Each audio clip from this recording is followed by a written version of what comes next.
Hello everyone, and then welcome to another tutorial video. Okay, so this video will be on algebra 2, right? So we'll be treating rational numbers, irrational numbers, and a bit of absolute values. Okay, so this video will be based on the most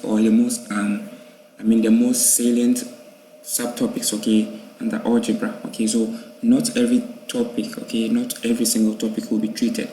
We'll be treating only the ones which might sound cumbersome, tricky, and confusing. Okay, right. Now, so in case you are new to this channel, I urge you to subscribe to the channel, hit on the bell icon so that you don't miss out on any uploaded video. Like the video, share, and then in case you have any question, leave them in the comment section and I'll reply to them as soon as possible. Okay, now, so hope you all know what's referred to as rational numbers, okay, and then irrational numbers, right? So you know that rational numbers have what? Recurring decimals, okay? So we have something like 0.3333 like that, okay? That's 1/3, okay? And then they should also have what? Terminating decimals, something like 1/2, that's what? 0.5, okay? So that's for rational numbers, okay? That's for rational numbers. So they are what? They have terminating decimals, that's something like 1/2, which is equal to what? 0.5. And then we have what? Reoccurring decimals, something like 1/3, okay, which is 0.333. This is what we call reoccurring, okay? So you have the 333 following up like that, and then you have 0.5, which is just the exact value for 1/2. So they have terminating decimals. This is what we refer to as the terminating decimal. And then we have what? Reoccurring what? Decimals, that's 0.33333, okay, right? And then we have what? Irrational numbers, okay? So irrational numbers are the exact opposite of what? Rational numbers, okay? So since rational numbers have what? Terminating decimals, irrational numbers have non-terminating decimals, and then rational numbers have reoccurring decimals. Irrational numbers have what? Non-reoccurring decimals. So we have something like what? Root of 2, okay? Root of 2 is just like 1.4142, something like that, okay? And then we have what? Pi, okay? Pi is, we all know what pi is. That's 3.14142 or something. So okay, so let's say 1.14159. Yes, so when you run the 5, you get what? 1.142, okay? Now, so we have what? The irrational numbers not obeying the rule for terminating what? Decimals, okay? And then what? Reoccurring decimals. Now, you could be told to what? Prove that a certain value, maybe root 2 is what? An irrational number, okay? You could be told to prove whether root 2 is an irrational number, or maybe root 3, okay? So either root 2 or what?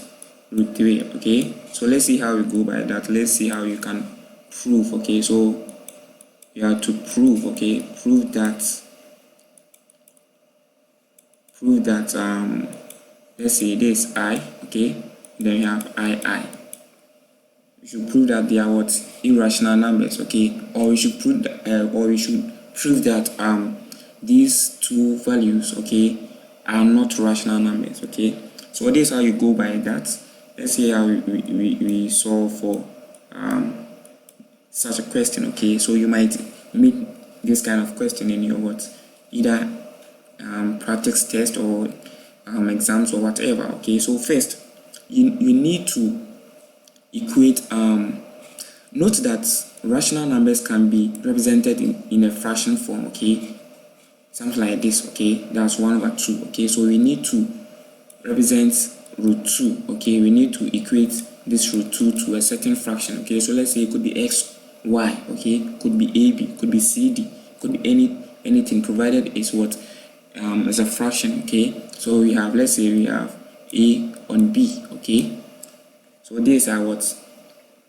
our fraction. So let's try solve this. Okay, so we have what, 2, and then we have a, okay, on b exponent 2. So this is the same as what, a squared on what, b squared. Okay, so let's try expand this. So we have what, 2b squared, okay, will be equal to what, a squared. Now let's say a squared is equal to an even number. Okay, let's say a squared is equal to an even number. Okay, in case a squared is an even number, most definitely it means that a will also be equal to an even number. Okay, so let's say a is 2. Okay, if a is 2, it means that we have what, 4 over here. Okay, and then when we take the root of 4, we get what, 2 back. Okay, so that's what we are trying to that's what I'm trying to say. Okay, now let's proceed from there. Now, since we know that we've equated a squared to what, to an even number, okay, and then that's equal to, or that's the same as a, we could also equate what, a to be equal to what, 2c. Okay, we could also introduce another variable, that's c. Okay, so this is where we introduce our what, the substitution approach. So let's say this equation 1. So, and now we know that equation 2 is equal to what, a equals what, 2c. So let's substitute here. All we are trying to do is that we are trying to prove that root 2 is what, not a rational number, or is an irrational number. Okay, so let's proceed from here. So we have what, 2b squared, okay, is equal to what, this what, a squared. So we have what, 2c all squared. Okay, 2c all squared. So we have 2b squared to be equal to what, this 4c squared. Okay, so from here we have b squared to be equal to what, 2c squared. Okay, so from here you can notice that we've arrived at something similar to this expression. Okay, so from here you can notice that we have a similar expression over here. Okay, this similar to this one. Okay, so it means that we are trying to prove that root 2 is what, a rational number, but from our proof or our method we can notice that neither a or b is an even number. Okay, neither could prove that could help us prove that root 2 is what, a rational number. Okay, right. And then one thing you need to know is that there's no need for you to go by or try to prove this. Okay, you can just use your calculator, punch this value. Okay, there's a reason why I didn't initially introduce that to you, so that you pay much attention to proving. Okay, because sometimes you might be told to prove instead of maybe the question being an MCQ question. Okay, so in case you have a theory-based question, this is how you go by it. Okay, you end up by stating that since you know that a squared is equal to 2b squared, and then we also know that b squared is equal to 2c squared, means that even though b is an even number, it totally proves that root 2 is what, an irrational number. Again, in case you don't have to prove, or you don't have to go through this approach by proving, that's where we have an MCQ question. All you have to do is just punch root 2 on your calculator, and then once you get any of these values, okay, or once you get any non-terminating decimal or a non-recurring what, decimal, it means that the value is what, irrational number. Okay, or the number is an irrational number. Okay, so all you have to do is just punch this on your calculator, and then once you arrive at a certain value or a certain decimal which is non-terminating, okay, just like this one, or what, non-recurring, just like this one, okay, it means that we have what, an irrational number. Okay, so you can use the same approach for root 3. Okay, so in case you have what, an MCQ question, just punch root 3 on your calculator, and then once you end up with what, a non-terminating decimal or a non-recurring decimal, it means that that value is what, an irrational number. Or in case you were you were told to prove, okay? You were told to prove. This is how you go by that, okay? That's where you have multiple choice question, okay? So you have to prove that root 3 is what? Not rational or an irrational number, okay? So the same approach, you just equate that to a on b, okay? Just equate that to a on b, right? Just equate that to a on b, okay? And then you bring this one out. So we have what? A squared on what? B squared. We are just using the same approach. So we have 3b squared giving us what? A squared, okay? So you know that same applies over here. You know that a squared is an even number, okay? A squared is what? Even, okay? And then that means that most definitely a will also be even. So let's do the substitution. Let's say we have a to be equal to what? Let's say 2d, okay? Let's say d, okay? Right, so let's substitute into this equation. So we have what? 3b what squared equals what? 2d all squared, okay? Right, and then you end up with what? 3 sorry, this is supposed to be 3, okay? This is 3d. So you have what? 3d. Right, so you have 3b squared to be equal to what? This 9d squared, okay? So from here you could just do a simple algebra. So you have b squared giving us what? Giving us 3d squared, okay? So from here you could just conclude that even though b, okay, b squared or b was an even number and then a was an even number, you could notice that we will end up with what? 3 over here, meaning that from the expression b squared equals 3d squared, root 3 is what? An irrational number, okay? This is the proof. You always have to end up with an expression of this sort, okay? Something squared is equal to what? A certain variable squared is equal to the value which was initially given. That's what? 3, and then multiply by another value squared or another variable squared, okay? Just like here, right? So this the proof. Again, you could just go by the first approach I initially introduced. So once you punch this on your calculator, root 3 on your calculator, that's the simplest way to identifying whether a value or a certain number is what? An irrational or rational number, okay? You punch it on your calculator, and then once you get a non-terminating decimal, it means that you have what? An irrational number, or you end up with what? A non-recurring decimal. That means that you have what? Irrational number. But once you get the vice versa, it means that you have what? Irrational number. Now let's look at what? Absolute values, okay? Absolute values.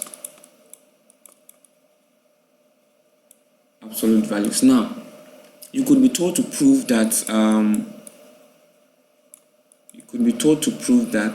let's say xy, okay, the absolute value of xy to be equal to what? X and then what? Y. S multiplied by the absolute value of y, okay? Now, you could be told to prove this. So the traditional approach will be maybe take s to be less than 0 and then y to be less than 0, x to be greater than 0, y to be greater than 0, s to be less than 0, y to be greater than 0, all that, okay? So let me break it down for you. There's no need to do this, okay? You can just prove this manually, okay? It's just simple. So let's see how we prove that. Now, we've been given that x, y, okay? Absolute value of xy should be equal to absolute value of x, and then what is the absolute value of y, okay? Now, this is how you solve this. Okay, there's no need to do this. In case you have what? You come across a multiple choice question, okay? But in case you are told to prove this, okay? Prove that the absolute value of xy is equal to the absolute value of x multiplied by the absolute value of y. You might need to go through this, but I don't think you'll be told to do this manually. You might be told to solve it during your multiple choice question. Okay, right, but it's better you know this section. Okay, you know how to prove it by using this approach. Okay, but I'm here to teach you the simplest approach. Okay, now this is all you need to do. Set x to be equal to any reasonable value. So let's say 2. Okay, and then you set y to any reasonable value. Let's say 3. Okay, now all you have to do is just substitute into this expression. Okay, sorry, into this equation. Okay, so we have what? Absolute value of what? 2 multiplied by 3. Okay, so this will give us what? 6. Okay, is absolute value of 6, and then the absolute value of 6 is what? 6. Okay, now let's check for the right hand side. So we have what? 2 multiplying what? 3. Okay, and then this one will give us what? The absolute value of what? 6. So this is also 6. So it means that this equation or this expression is true. So you've been able to prove that this is what? True. Now let's take another example so that you get to understand it better. Okay, let's say you have let's say x plus what? Y. Okay, this has to be what? Less than or equal to what? Absolute value of x plus the absolute value of y. Okay, right, so let's see how you go by this. Right, so again, set x value to any reasonable number, that's maybe 2, and then y to any reasonable value, that's 3. So let's check. So we have what? 2 plus 3. Okay, this will give us what? The absolute value of what? 5. Okay, that's the absolute value of 5, and then the absolute value of 5 is what? 5. Okay, you can either leave it this way or that way. Now let's proceed from there. So we have what? From here, absolute value of 2, okay, plus the absolute value of what? Y, that's 3. Okay, so this will give us what? 2 plus 3, because the absolute value of 2 is 2, absolute value of 3 is 3. So we have what?